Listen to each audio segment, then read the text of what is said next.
met him, sir. Josh. It's leaked. How much?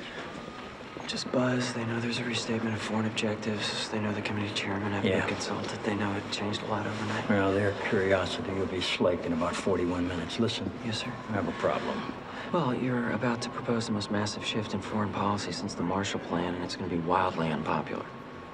All right, 2 problems. Yes, sir. I don't have a Bible. What do you mean? I kept changing my mind all week on which Bible I wanted to use, and then I finally settled on the George Washington Bible, but we ran into a problem with the New York Freemasons, which we don't have time to get into. The Freemasons? Yeah. Charlie's out hunting one down, but he's not back yet.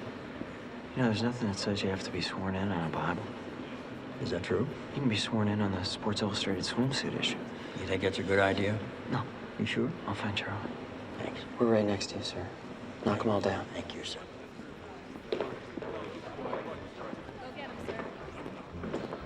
Nice suit. Hey, Leo, can you tell me anything about what happened to Jack Reese? The president asked him to get a force depletion report under the radar. On Kunda? Yeah. And someone found out. Hutchinson. It was my fault. Which doesn't excuse... I don't excuse it. I don't know how she could do that. I really don't. I mean, I don't want to talk about it now, but do you suppose her timing could have been any worse? I told her all that in no uncertain terms. I'll be telling it to her, too. She knows. Good. She's not here. Can't find her. I don't think she's coming. I'll find out where Charlie is. Leo. Yes, sir. I know you've been underground all night, but there's a rumor that the president's contemplating a new doctrine for the use of force. President's nothing if not contemplative, Senator. The man makes the Prince of Denmark seem reactionary. No, I mean that he's going to talk about it right now. He's a commander-in-chief. He's going to reserve the right to, you know, command. Get yourself some punch. Leo, Mr. Leader. the hill's gonna go crazy. For a refreshing change of pace. I've assured a dozen members the White House wouldn't act without us. And you're all set. There's cheese over there. Hello. Hi. You know, I saw the dress that Abby's wearing tonight. Yeah, I may need to get a room. You know it's leaked. No kidding. In the last 2 minutes, 3 people have reminded me what Jefferson said in his inaugural. Peace, commerce, honest friendship with all nations, and entangling alliances with none. Problem is that when he said it, your best chance of getting entangled with an ally was by rowboat. Yeah. Charlie's here. Sir. Thank you. Yes, sir. Donnie's Motel? Yes, sir. They didn't have one in the House Library? This is the one from the House Library. Okay. The Chief Justice will ask you to raise your right hand and place your left hand on the Bible. What do I do then? You raise your right hand and put your left hand on the Bible. Mm-hmm. And will there be someone who tell me when it's time to do that? You mock me? I do. May I continue to? Yes, sir. Can we pull foreign policy up on the prompter? 144 on the prompter, please. It's going to take a second. What's going on? The Chief Justice wrote a dissenting opinion in C. Northern v. Arizona, saying that an association between asbestos and a higher risk of cancer in later life was insufficient to merit relief. So what? He... I don't know how to say this. He wrote it in a meter. A meter? He wrote a dissenting opinion in what I'm almost certain is trochaic tetrameter. Will? It is. Huh? What are you talking about? He starts in the 4th graph.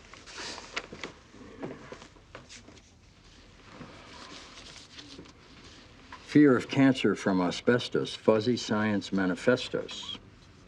A guy just faxed this to Will. Which one's Will? He is. It's a loud syllable followed by a soft syllable, which is a trochaic foot. And there's 4 per comma, which is tetrameter. You think he's trying to tell us something through code? 144 is on the prompter. America cannot be the world's policeman. America cannot enforce its own values, its own standards across the world.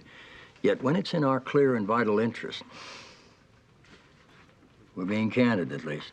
This is State Department language. No kidding. Look, I understand I present a uniform gap, but I want to mean what I say. Will, you're going to meet with my counterpart, the State Department Communications Director. He likes to have input into foreign policy language. Isn't he going to be insulted that he's meeting with someone he's never heard of who isn't a White House staffer? I would really think so. That's all. Thank you.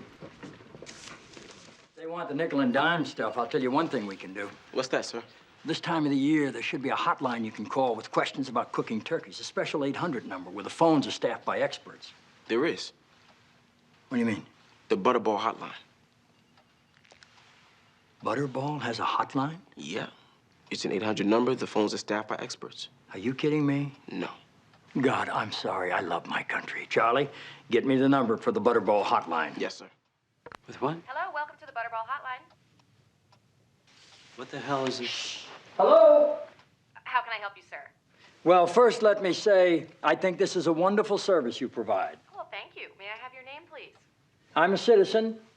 I'm sure you are, sir, but if I have your name, I can put your comments in our customer feedback form. I'm Joe Bethersonton. That's one T and with an H in there. And your address? Fargo. Your street address, please? Zip code, Fargo, North Dakota, right now. My street address is 11454 Pruder Street. And it's very important that you put street down there because sometimes it gets confused with Pruder Way and Pruder Lane. It's apartment 23R, Fargo, North Dakota. Zip code 50504. Thank you. Your voice sounds very familiar to me. I do radio commercials for products. And how can I help you? Stuffing should be stuffed inside the turkey. Am I correct? It can also be baked in a casserole dish, Well, then we'd have to call it something else, wouldn't we? I suppose. If I cook it inside the turkey, is there a chance I could kill my guests? I'm not saying that's necessarily a deal breaker. Well, there are some concerns. Two main bacterial problems are Salmonella and Campylobacter jejuni. All right. Well, first of all, I think you made the second bacteria up. And second of all, how do I avoid it? Make sure all the ingredients are cooked first. Saute any vegetables, fry sausage, oysters, etc. Excellent. Let's talk temperature. 165 degrees. No, see, I was testing you. The USDA calls for turkeys to be cooked to an internal temperature of 180 to 185 degrees. Yes, sir. I was talking about the stuffing, which you want to cook to 165 to avoid the health risks. Okay. Good testing. You have an accurate thermometer? Oh, yeah. It was presented to me as a gift from the personal sous chef to the king of auto sales in Fargo. Phil Behand. The man can sell a car like anything. Very good, sir. You have a good Thanksgiving. And you do too. Thanks a lot. That was excellent. We should do that once a week. Phil Behand. I got to get better at the names. Well, that's it, sir. You want to start the weekend? No. One more thing left. Today we find the traitor in my family. I know the First Lady doesn't like to schlep, but would you please tell her to meet me in the residence? Yes, sir. Yep. It was the rebate. It wasn't a rebate. It was in advance. You say potato. I do say potato, and so does everybody else I know. We wanted to inject some money into retail and tourism. Why not wait until people were supposed to have the money? The economy might have improved on its own by then. In which case, the whole thing would have been pointless in the first place. Yeah. Economists just make it up as they go along, don't they? Yeah. Did it work? Not that much. Most people did what you did. They saved or they paid down debt. We don't want people to save and reduce their personal debt. We do, but when the next guy's president. You win. I always do. Yes, sir. I'll tell you what I find interesting, though. What's that, sir? You, $35,000 a year, a sister to support, and you gave $1,435 to charity? I'm not so sure that check isn't better off in your hands than ours. Oh, I'm taking it. Don't be ridiculous. When you get to your place tonight, you're going to find a new DVD player and that wimp-ass Bond movie. Mr. President. And I threw in Yeoman of the Guard on CD. That was an incredibly nice gesture. I'm really something. Mr. President, Hey, John. could we have a minute, please, sir? Yeah. Charlie, let's get that woman on the phone. I'm feeling magical tonight. Well, you were right. About what? The president never made a budget speech in Pittsburgh. He's 9, so he would have been 5 or 6 at the time. Maybe he thought everything was a budget speech. Or maybe it's just a crazy letter. It's not. How do you know? Because I read a lot of crazy letters. I got a letter last year asking me if I would donate my brain to a medical school in Grenada. I'll tell you, there it is, and I think, yeah, why not just get it over with? He had his picture taken with the president. The advance guys always get the name and address when we send a copy. There's no record of a picture being sent to this kid. Plus, his father's in trouble. Why? He's a furnace worker at the Franklin Mill, And the kid said they may fire him because he wants to join a union. He spoke to a group called the Steelworkers Organizing Committee. Have you ever heard of them? Yeah, except they have a different name today. What? The AFL-CIO, and furnace workers are all unionized.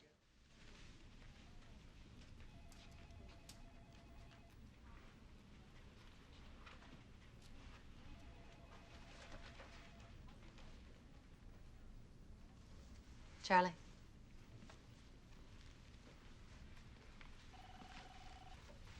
Mr. Tatum. I'm Dr. Tatum. I'm the one you talked to on the phone. This is my father. I'm Charlie Young. I'm personal aide to the president. Yes? You didn't tell him anything, right? He thinks we're on candid camera. Or that this is a ruse of some kind. What the hell? It's not a ruse. When you were 9, you wrote this letter to Franklin Roosevelt. You met him when he was governor of New York and a candidate for president. Well, I'll be damned. You met his personal aide, Tom Farley. That's me. Mr. Tatum, by any chance, the apartment where you grew up in Pittsburgh, was it 2345 Northern? State Boulevard. Yeah. That's the only residential building in Pittsburgh that's been torn down recently. In fact, it was just 2 weeks ago. Somebody found your letter and put the right postage on it. Well, would you look at what people do? I tell you, none of it would have happened except there's a 5-digit code that presidents give out to close friends. And President Bartlet copied his from FDR. For the 100th time, it was an homage. Yes, sir. Now, look, Tatum. Yes, sir. The White House owes you one picture. Oh, my. Let's go, Dad. Mr. President, this is my son, Ted. Good to meet you. He's a doctor. Dad. Oh, God, I'm sorry. I'm married to one. Oh, no, you meant that as a good thing. Let's go. FDR was a fine president, don't get me wrong. But if you want something done right, damn it, call New Hampshire. Come in, please.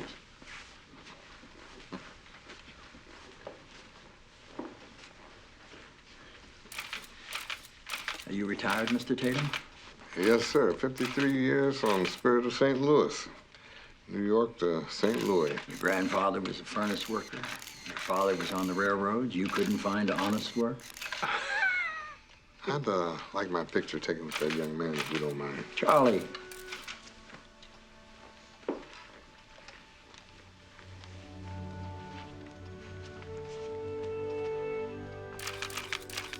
Thank you. Thank you.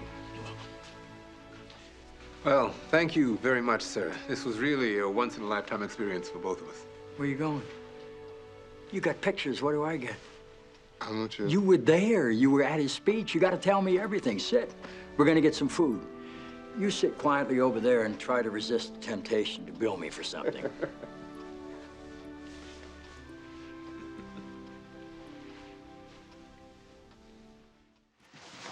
Josh.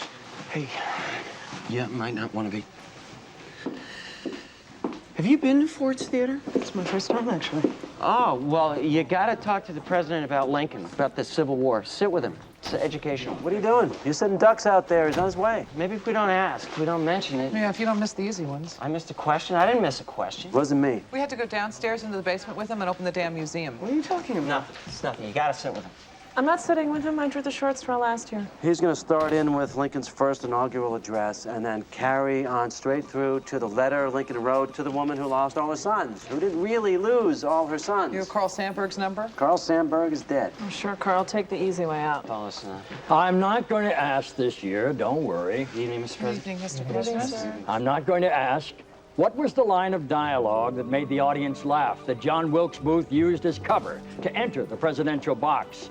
I'm not going to ask about the broken lock to the box, the snapping shin bone, Sic Semper Tyrannis, Major Rathbone, and Clara Harris, or the exact time Lincoln drew his final breath. I know that one. 7/21/55. And the final heartbeat? He had to open his mouth. Every year, Josh, always the first one. Angela, why don't you ride with me? Yellowstone, established through an act signed by Ulysses S. Grant, was the nation's first national park, March 1st, 1872. It's getting late, sir. I was wondering, are we through for the evening? Well, we're through with work, Josh, but this part's fun. Which part, sir? The part where I get you to sit down and teach you a little something. Ah. Yeah. You're not tired, sir? No. Perhaps if you got into bed. I'm a national park buff, Josh. I'm sorry, sir. I say I'm a national park buff. I'll bet you didn't know that about me. Well, I didn't know that about you, sir, but I'm certainly not surprised. Why is that? You're quite a nerd, Mr. President. Really? Yes, sir. I assume that was said with all due respect. Yes, sir. Is it nerd-like to know that Everglades National Park is the largest remaining subtropical wilderness in the continental United States and has extensive mangrove forests? Just a little bit, yes. There are 54 national parks in this country, Josh. Please tell me you haven't been to all of them. I have been to all of them. I should show you my slide collection. Oh, would you? Grand Canyon, Bryce Canyon, Badlands, Capitol Reef, Acadia, which is so often overlooked. You should certainly feel free to keep talking, but I need to go home so that I can be back in my office in 4 hours. Dry Tortugas, See, the thing is, I can't leave until you give me permission. Petrified Forest, North Cascades, Joshua Tree, Shenandoah National Park, right here in Virginia. We should organize a staff field trip to Shenandoah. I could even act as the guide. What do you think? Good a place as any to dump your body. What was that? Did I say that out loud? See? And I was going to let you go home. But instead? We're going to talk about Yosemite.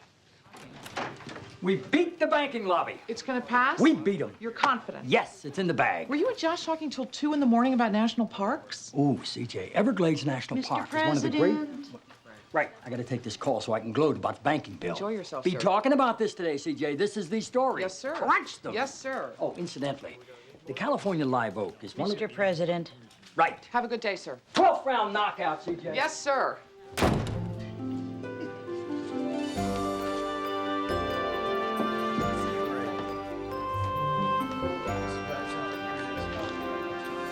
Morning. Morning. Let's take our seats. President's going to be a couple of minutes late, and he wanted me to get things started. I should begin by welcoming all of you to our third cabinet meeting, our first in 6 months. And I know the president would want me to point out that these meetings offer us a unique opportunity to come together and exchange ideas and discuss our goals for the future. Surely our first goal has to be finding a way to work with Congress. We need to reach out to the House and to the... Morning, Mr. President. Morning, Mr. President. Mr. President. This is the saddest looking cabinet I have ever... Look at this. I have an agriculture secretary here who has never eaten a vegetable in his life. Everybody sit down. You're freaking me out. Good morning, Leo. Good morning, sir. Hello. Hello. Are you taking minutes? Yes, sir. What's your name? Mildred, sir. Mildred? I'm Josiah Bartlet. I'm the President of the United States. Yes, What'd sir. I miss? The Vice President. Let's take our seats. The President's going to be a few minutes late. Would you skip down, please? Yes, sir. I know that the President would want me to point out that these meetings are a unique opportunity for us to... Actually, I find these meetings to be a fairly mind-numbing experience, but Leo assures me that they are constitutionally required, so let's get it over with. Proceed, Mildred. Surely our first goal has to be finding a way to work with Congress. Who said that? The Vice President. I did, sir. Our first goal should be finding a way to work with Congress? Yes, sir. You don't think our first goal should be finding a way to best serve the American people? I didn't say that, Mr. President. Really? Let's have a look. Yeah, that's what it says right here. Would you like Mildred to read it back again? No, thank you, sir. Okay. Anything else, Mildred? No, sir. Good. Now let's get to work. Mr. President, We ready to go? Ambassador Cochran's in the mural room and Ted Mitchell's waiting outside. Where are we putting LaBelle and his people? In the Roosevelt room. He's gonna have a lot of staff with him. Yes, sir. I don't know what any of them do, but there they are, wherever LaBelle goes, 14, 15 guys. Mr. President. I'm gonna take care of this first, and I'll see you across the hall. Thank you, Mr. President. Who's in the mural room? Ken Cochran. You did it again. I'm sorry, sir. When you said the name Cochran, it was like you knew him. No, sir. I have a sense about these things. Yes, sir. A finely honed sense. It's failing you at the moment, sir. Cochran's in the mural room? Yes, sir. Why don't you go sit with him and send in Ted Mitchell? Yes, sir. Thank you. Mr. President? Yes, of course. Thanks. Thank you, sir. Ted, Mr. President. thank you for coming. Oh, it's my pleasure. Hey, you're looking good. Oh, I feel good. How is Mary? She sends her love. All right, listen, I have something to do in the next room. Let me just tell you that I need a favor. Oh, of course, sir. I need you to hire a guy. Who, sir? The former ambassador to Bulgaria. Who is that, sir? Ken Corcoran. Well, isn't Ken Corcoran the current ambassador to Bulgaria? Not for long. Look, he's a good man, a smart man. I think he'd make a very good corporate officer. Why is he being fired, sir? Gross incompetence. I'll be right back. Good morning, sir. Good morning, Nancy. Senator Lobel's in the Roosevelt room. Yeah, I'll be right in. Mr. President. Ken. It's good to see you again, sir. Thank you for flying in on such short notice. Of course, Mr. President. What can I do for you? Resign. Excuse me? You've been having an affair with the daughter of the Prime Minister, and that doesn't work for me. But neither does a newspaper article saying you're having an affair with the daughter of the Prime Minister, so I need you to resign. You're going to get a job offer from Ted Mitchell for a lot more money than you're making now. That's why you left the embassy. I'll be back in a minute.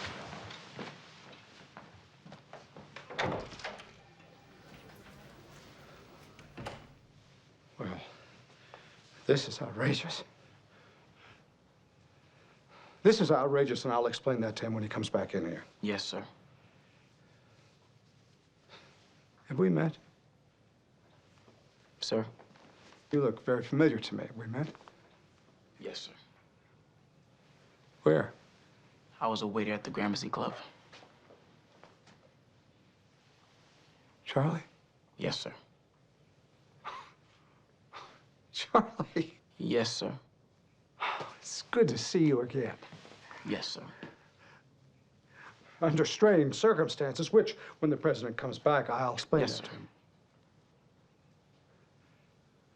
I resigned my membership in that club, by the way. Did you? Oh, yeah. I find exclusive clubs to be repugnant. I couldn't help but notice it didn't stop you from joining up in the first place. Now, that's out of line. That's out of line, and that shouldn't have been said. And you've forgotten that you're addressing a U.S. ambassador. I apologize, sir. I'm sorry to do this, but I'd like to speak to your supervisor. Well, I'm personal aide to the president, so my supervisor's a little busy right now looking for a back door to this place to shove you out of. But I'll let him know you'd like to lodge a complaint. Thanks for waiting. Mr. President, clearly, this young man who works for you has told you something about our past, and I'd like to say here and It now... doesn't have anything to do with it. Oh, wait a second. You two have a past? Sir. You mocked my finely honed sense. Yes, sir. You stood there in my face, Sir. and it's done, Ken. Ted Mitchell's going to put you on the board of directors. And please remember that I have a lot of affection for your wife, and I would hate to see her be made a fool of. I think it would be appropriate at this time, Mr. President, to make a confession. What's that? I never voted for you. Well, thanks for trying, but here I am anyway. Gotta go. Galileo 5. You can feel the adventure. Yes, indeed. NASA's great at naming things. They are. Mercury, Apollo, Atlantis, the Sea of Tranquility, the Ocean of Storms. Good names. First time I heard Galileo 5, the way the imagination immediately, it reminded me of the way folks in my generation felt when we heard Yellow Submarine. Okay. We really did all want to live in a yellow I submarine. can't believe they gave you people driver's licenses. Tell me where we're going again. Mars briefing rehearsal. Why? To rehearse. Say the name. I said the name. Say it again. Your imagination, like a child, will explode with unrestrained possibilities for adventure. Galileo 5. You didn't say it right. I said it fine. Say it again. Who wrote this intro? I did. You're from NASA Public Affairs? Yeah. You mind if I give it a polish? Is there a problem? No, it's great. You mind if I change it? I'd prefer if you didn't. Just the same. Public Affairs has cleared the text. If it's going to be changed, I'd prefer if the president changed it. See, that's kind of what he pays me to do, so. Look, I don't want to step on your toes. You don't want to step on mine. We're both writers. Yes, I suppose, if we broaden the definition to those who can spell. Excuse me? Good morning. Good morning, Mr. President. Sir, this is the crew from NASA Public Affairs. How you doing? Sir, we're going to run you through the drill for tomorrow morning. First of all, you'll be flanked on either side by the Flight Operations Manager, David Narakawa, and NASA Chief Administrator, Dr. Peter Jobson. On either side of them will be Dr. Samuel Thurman of the Meteorite Analysis Team from the Johnson Space Center and Dr. Joyce Gray Sutton, planetary geologist from Cal State Northridge. On these monitors, you'll be seeing the images beamed back from the surface, and on this computer screen, you'll be able to read the questions being sent in by the kids.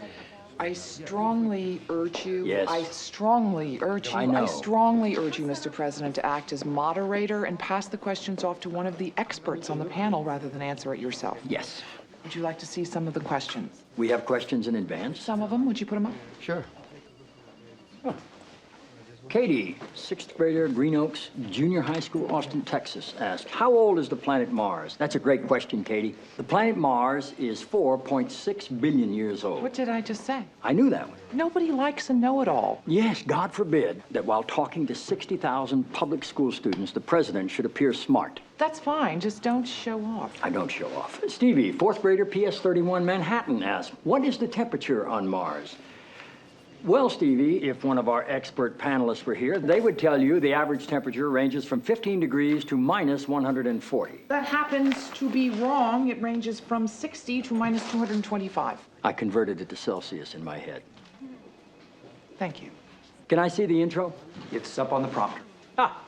Good morning. I'm speaking to you live from the West Wing of the White House. Today, we have a very unique opportunity to take part live in an extremely historic event which, whoa, boy. How you doing, Mr. President? Who wrote this intro? I did, sir. I'm Scott Tate from Nassau Public Affairs. Scott, unique means one of a kind. Something can't be very unique, nor can it be extremely historic. While we're at it, do we have to use the word live twice in the first two sentences like we just cracked the technology? Look, we're also broadcasting in living color, right? Sam? Yeah. He's gonna make some changes.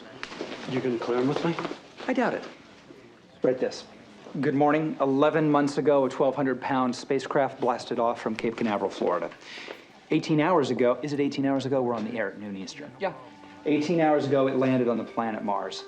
You, me, and 60,000 of your fellow students across the country, along with astroscientists and engineers from the Jet Propulsion Lab in Southern California, NASA Houston, and right here at the White House, we're going to be the first to see what it sees and to chronicle the extraordinary voyage of an unmanned ship called Galileo 5. He said it right.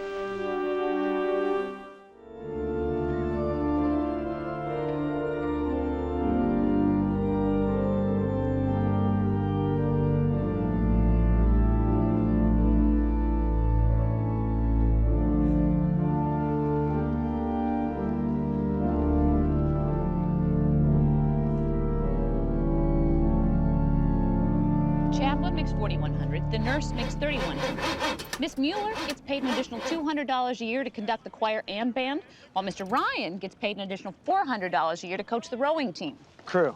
What? It's not rowing, it's crew. If Florence Chadwick is a married woman with no dependents and Mr. Hopkins has a family of 4 to support. If we paid people according to how many children they had to support, then Malcolm Bundy, the groundskeeper, would get triple what the headmaster gets. Mrs. Lanningham. You know I'm right. Look, you know I'm right. You've known it since I brought it up. You've known it since before that. What do you want me to do about it? I want you to bring it up with your father. See, I'm not a woman and I don't work here. The women who do are afraid for their jobs. If they bring it up, they're afraid for their jobs. What is it you're afraid of? Why do you talk to me like this? Because you never had a big sister and you need one. Look at you. You're a boy king. You're a foot smarter than the smartest kids in the class. You're blessed with inspiration. You must know this by now. You must have sensed it. Look, if you think we're wrong, if you think Mr. Hopkins should honestly get paid more than Mrs. Chadwick, then I respect that. But if you think we're right, and you won't speak up because you can't be bothered, then God, Jed, I don't even want to know you. Come inside. I'll call AAA. Miss Mueller gets half as much to teach music as Mr. Ryan gets to coach crew. You're gonna do it. Oh, I didn't say that. Yes, you did. When? Just then. You stuck your hands in your pockets, you looked away and smiled. That means you made up your mind. That doesn't mean anything. Oh, yes, it does. I stuck my hands in my pockets. And looked away and smiled. We're in.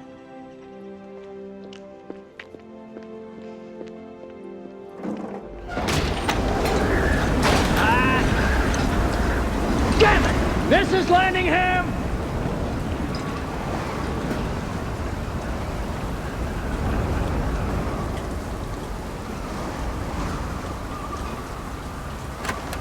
Really wish you wouldn't shout, Mr. President.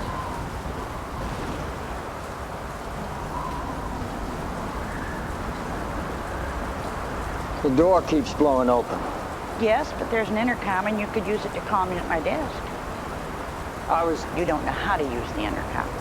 It's not that I don't know how to use it, it's just that I haven't learned yet.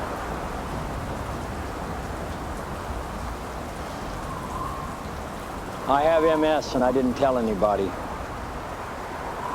Yeah. So you're having a little bit of a day. You gonna make jokes? God doesn't make cars crash, and you know it. Stop using me as an excuse. Party's not gonna want me to run. Party will come back. You'll get him back.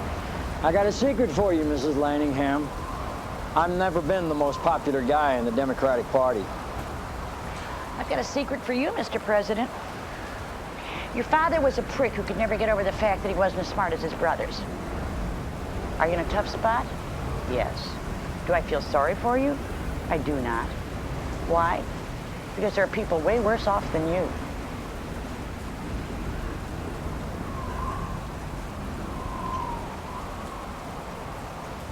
Give me numbers. I don't know numbers. You give them to me. How about a child born in this minute has a 1 in 5 chance of being born into poverty? How many Americans don't have health insurance? 44 million. What's the #1 cause of death for black men under 35? Homicide. How many Americans are behind bars? 3 million. How many Americans are drug addicts? 5 million. And 1 in 5 kids in poverty? That's 13 million American children.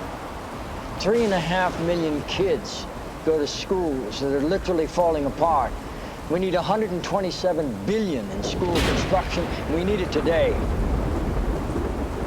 To say nothing of 53 people trapped in an embassy. Yes.